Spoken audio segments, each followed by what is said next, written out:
a Rússia realizou seu maior ataque com drones na Ucrânia desde o início da guerra. Zelensky chamou o massivo ataque de maior número de alvos aéreos em um único dia. A escalada de Moscou está crescendo, mais de 700 drones durante a noite, o maior ataque desse tipo na guerra até agora, de acordo com Kyiv, com um bebê entre os mortos. Putin não tem interesse em parar esta guerra ou buscar a paz. Isso ocorre enquanto o presidente Trump reverte sua posição sobre enviar armas defensivas para a Ucrânia após o Pentágono, na semana passada, congelar o envio de algumas armas de defesa aérea. Sanções à Rússia com tarifas tão altas quanto 500% sobre países que compram petróleo e gás do país. A isenção mencionada pelo senador Graham daria ao presidente Trump mais discrição sobre a implementação das sanções. A Ucrânia acabou de realizar um grande ataque a um posto de comando russo na região de Kursk, eliminando todo o comando. O presidente Trump também está agora admitindo publicamente que são a Rússia e Putin que não querem paz. Eles querem toda a Ucrânia? Então, o que Putin está fazendo durante tudo isso? Ele está fazendo o que sempre fez, atacando civis ucranianos. Mídias americanas como o New York Post estão agora cobrindo como a Rússia está atacando civis ucranianos, até mesmo mirando em um menino de 1 ano de idade. Terroristas russos deliberadamente miraram em uma criança e sua bisavó com um drone no quintal de sua casa, na região de Kherson. A mulher de 64 anos sofreu concussão e traumatismo craniano fechado. O menino Dmitryk morreu no local. Ele tinha apenas 1 ano e 2 meses. Este é um lembrete de que a Rússia é uma nação de sujeira e terrorismo. E deixe-me explicar essa última afirmação. Agora, é claro que não queremos culpar todos os russos, mas uma grande parte da sociedade russa está ativamente pagando aos soldados russos para cometer esses crimes de guerra. O que quero dizer é que existem canais de telegrama na Rússia, onde os russos estão pagando de $5 por mês a centenas ou talvez milhares de dólares por mês apenas para ver imagens de drones russos mirando civis ucranianos e até crianças ucranianas. Eles chamam isso de safari humano. E esses canais de telegrama estão ganhando centenas de milhares de dólares todos os meses para cometer crimes de guerra. Verdadeiramente desprezível. Enquanto isso, os ucranianos sofrem em seu próprio país, em suas próprias casas. Os russos estão se divertindo e, na verdade, incentivando os soldados russos a cometerem crimes de guerra. Aqui está outro clipe de um pequeno menino ucraniano que está deitado em um banco chorando enquanto seus pais limpam os escombros de sua casa após um ataque russo.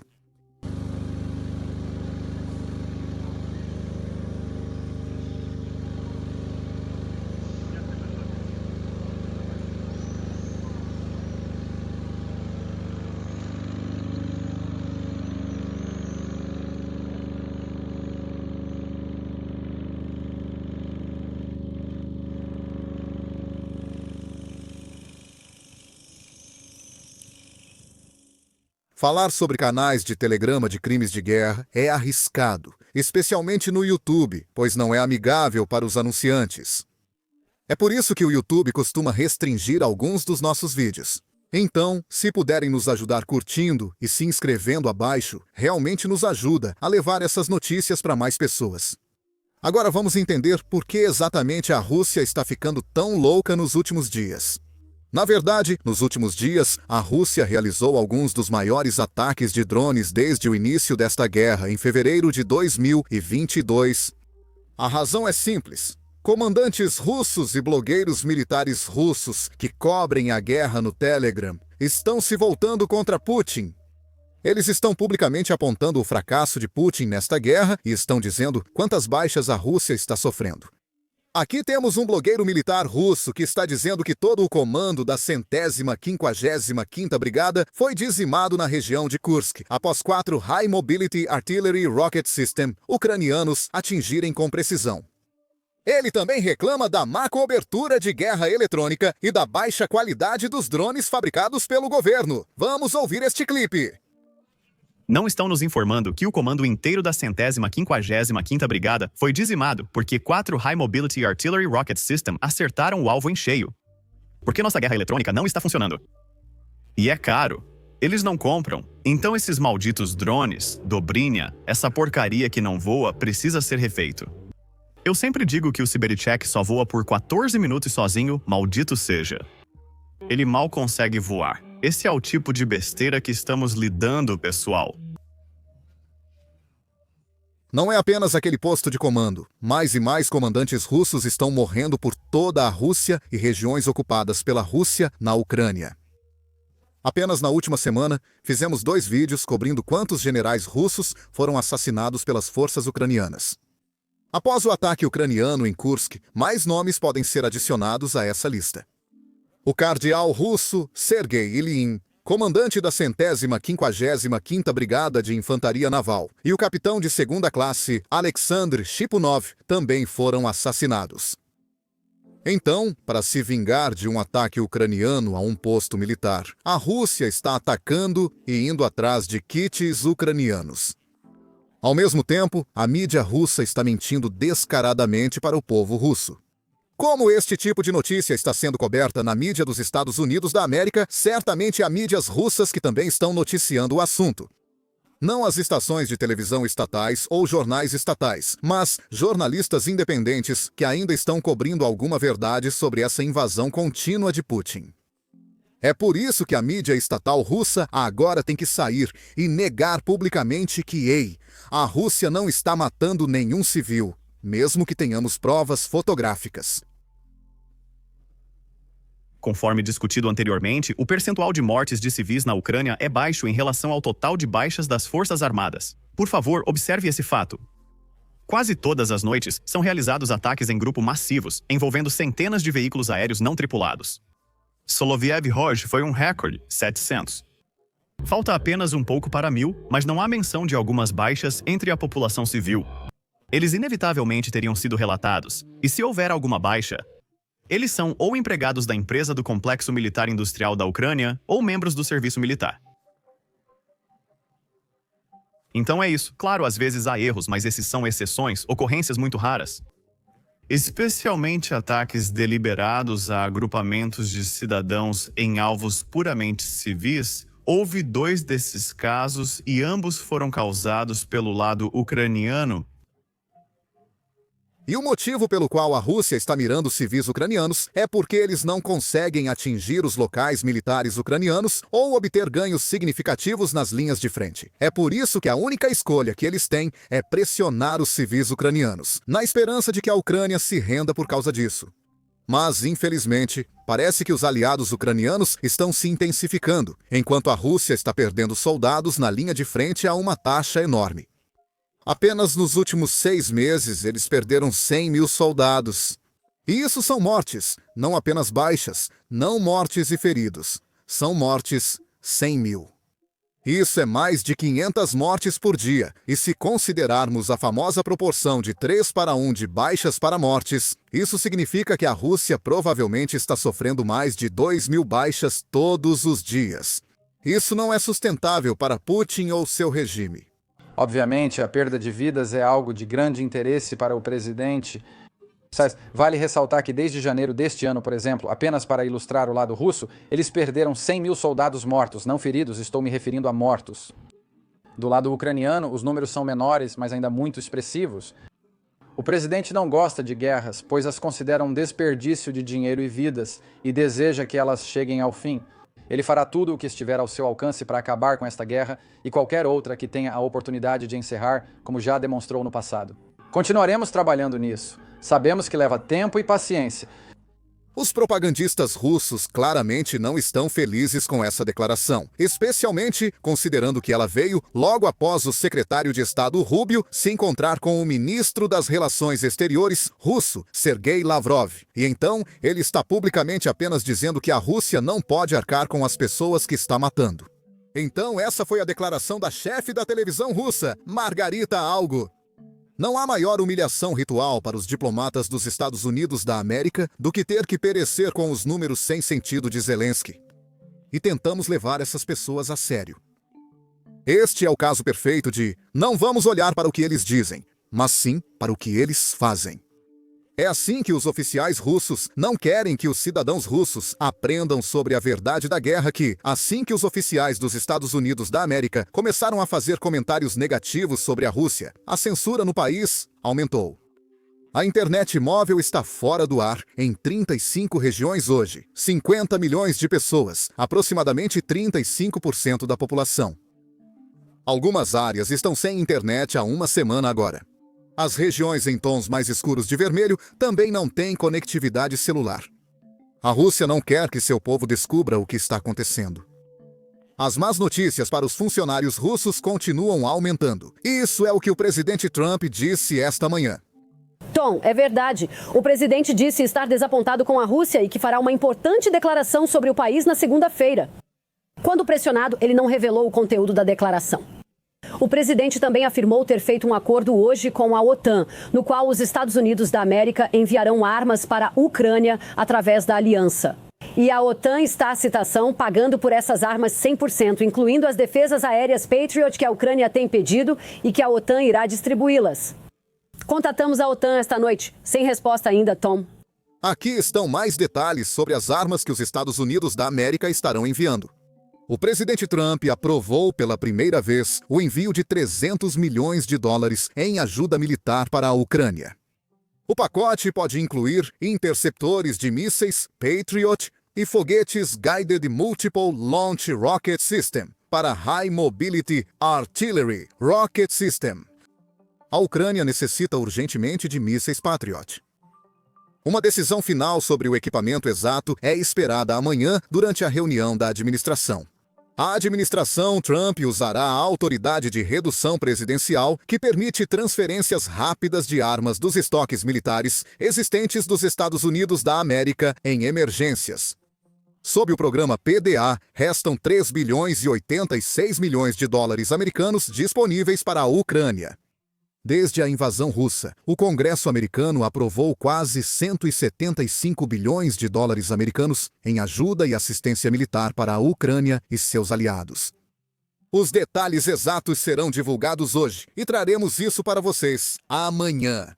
Mas com base em todos os relatórios que vi, parece serem 2 pacotes. Um pacote é, claro, os membros da OTAN, comprando armas dos Estados Unidos, e essas armas sendo então transferidas para a Ucrânia. E o segundo pacote é, claro, sob o programa PDA, a Autoridade de Redução Presidencial, onde Trump está realmente enviando armas diretamente para a Ucrânia. Isso tudo é além do pacote de sanções, que discutimos nos últimos dias neste canal, e esse pacote colocará tarifas de 500% em qualquer país que esteja ajudando a máquina de guerra russa. O que eu quero dizer é que qualquer país que compre petróleo russo será tarifado em 500% no comércio com os Estados Unidos da América, enquanto 2 grandes países se opõem à aprovação desse pacote. Atualmente está no plenário do Senado. E esses 2 países são a China e a Índia. Eles têm sido grandes apoiadores da máquina de guerra russa, comprando petróleo russo a preços com desconto e obtendo enormes lucros ao fazer isso. Claramente, Putin não está feliz com a administração e nem mesmo com as declarações de Trump. Isso é o que a mídia russa está divulgando. Oficiais russos estão publicamente chamando Trump de perdedor pela maneira como ele reagiu contra a Rússia. Tudo isso enquanto Putin está sentado ali. Veja o clipe. Donald Trump vinha pressionando por um cessar-fogo. Ele mal consegue esconder sua frustração. Recebemos muita bobagem de Putin, para ser sincero. O Kremlin afirma não estar abalado pela linguagem forte usada por Donald Trump ao criticar Vladimir Putin esta semana. E de qualquer forma, os russos podem revidar a altura. Hoje, um popular jornal russo descreveu as tentativas do presidente Trump de encerrar a guerra na Ucrânia como um fracasso lamentável. E escreveu: ele parece um perdedor. Em contraste, os russos estão sendo informados de que são uma nação de vencedores. E são criados para acreditar nisso desde cedo. Este é um chamado festival patriótico em Noginsky, perto de Moscou. Pense em um destino de aldeia com armas de fogo e drones kamikaze. Aqui, o perfeitamente normal se mistura com o menos assim. Mulheres tecem redes de camuflagem para soldados russos na linha de frente.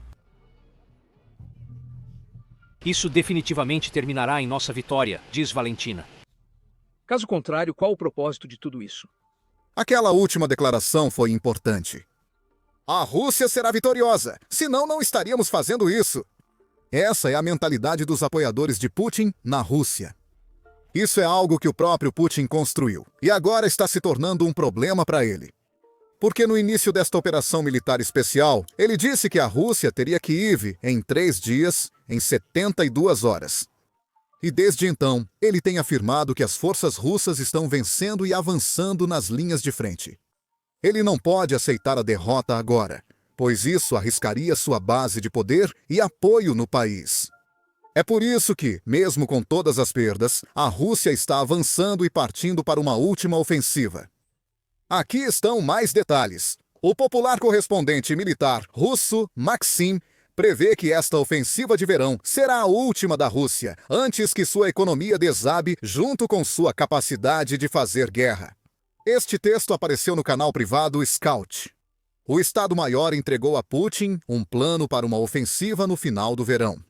Para a operação, propuseram liberar os militares da Guarda das Fronteiras para serem substituídos por soldados norte-coreanos em treinamento para essa função. O chefe do Estado-Maior pessoalmente relatou ao presidente sobre a prontidão para uma fase de operação em larga escala nos próximos meses, com os avanços além das novas regiões. No cenário principal, com o qual o informante se familiarizou, planeja-se avançar profundamente nas regiões de Sumy, Kharkiv, Dnipro, para criar uma zona tampão até o final do verão. O documento também contém planos para avançar para Odessa. O Estado-Maior propõe ao presidente que expanda a zona tampão o máximo possível antes do início das chuvas de outono, quando as estradas dificultarão o uso do equipamento e forçarão as partes a se moverem para a guerra posicional. Segundo a fonte, a Rússia teria recursos suficientes para essa operação. Bem, essa foi a seção do documento que vazou. Agora, aqui está um correspondente militar russo fazendo ou compartilhando sua opinião sobre esse documento. Acho que o acima é quase uma fantasia. Mesmo que 30 mil norte-coreanos substituam nossos guardas de fronteira, uma grande ofensiva falhará. A questão de paralisar a retaguarda da AFU por uma operação aérea não foi resolvida. A gestão e a logística da AFU não foram destruídas. Assim, o problema do uso em massa de drones pelo inimigo, criando uma zona de morte de 50 quilômetros a partir da linha de contato, permanece sem solução. Ou seja, o inimigo infligirá perdas monstruosas em nosso equipamento e infantaria, transformando nossas tentativas de ataque em uma espécie de massacre ofensivo de Nivelle na Primeira Guerra Mundial, mantendo a linha em si com forças bastante esticadas. Nossa superioridade quantitativa, mas não qualitativa e não em termos de organização do exército de drones, não resolve o problema. Não colocamos nossa força aérea em ordem e, portanto, não fornecemos proteção contra a zona de combate local. Portanto, que avanço em Odessa é até possível, apenas o lento aperto da AFU a um custo extremamente caro para nós. Caso contrário, este sistema, permeado de nepotismo e simonia, corrupção e estagnação, o sistema não sabe como conduzir operações de combate. Uma coisa é certa, o verão é nossa última chance. Além disso, a crise intensa na economia da Rússia encerrará a capacidade dos países de travar guerra. Tanto a Ucrânia quanto a Rússia estão se esgotando. Nenhum ajuste cosmético pode corrigir o emaranhado de oportunidades perdidas francas e o completo descaso pela experiência de guerra moderna que adquirimos desde 2014 e 2022. É tarde demais para tomar remédio quando seu rim já falhou. É por isso que teremos que fazer o que Trump quer. É onde o tweet termina, e de fato, podemos ver os sinais da Rússia se preparando para algo grande, ou a Rússia lutando com sua economia. Recentemente, saiu a notícia de que a Rússia quer importar 1 milhão de imigrantes indianos este ano para compensar a falta de mão de obra causada pela mobilização necessária para a invasão em larga escala da Ucrânia e as subsequentes mortes de centenas de milhares de homens russos. Agora, esse número de 1 milhão é meio suspeito, porque será que esta é a maneira indireta da Rússia confirmar que teve 1 milhão de baixas? Talvez sim, talvez não. Mas isso mostra que o exército e a economia da Rússia estão enfrentando dificuldades.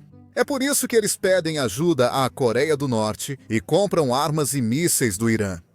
É por isso que estão importando trabalhadores da Índia.